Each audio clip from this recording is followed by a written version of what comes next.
आज फलानवा ने फलानवा को रेल दिया ना बोली लड़े माइक ना रहना तब बोली लड़े। तू सुधर जाए ना तो हम बिगड़ब ना तो तू लो जान तेरा पूरा स्थिति बिगड़ जाला।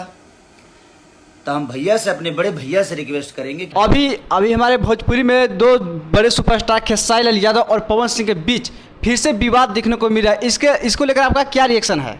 देखिए, भोजपुरी का मतलब ही विवाद है। कहां से के कहां आ गए कि हर चीज साइड हो गई बा।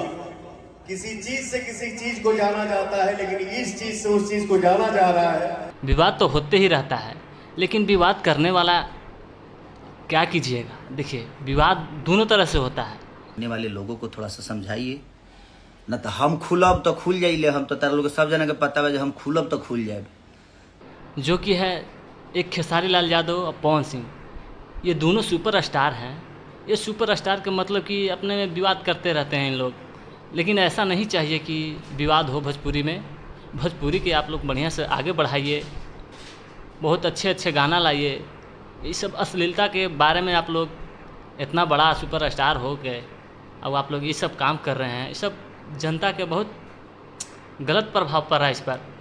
कृपया आप लोग खेसारी लाल यादव जी का कहना है कि पवन सिंह जो बोलिए हैं, इनसे कोई भोजपुरी का बड़ा नाम नहीं होगा, इससे सिर्फ पवन सिंह का ही बड़ा नाम होगा। इसको लेकर आपका क्या रिएक्शन रहेगा? नहीं, बड़ा नाम तो देखिए, जो अच्छा वीडियो लाएगा, अच्छा परफॉर्मेंस करेगा, उसका तो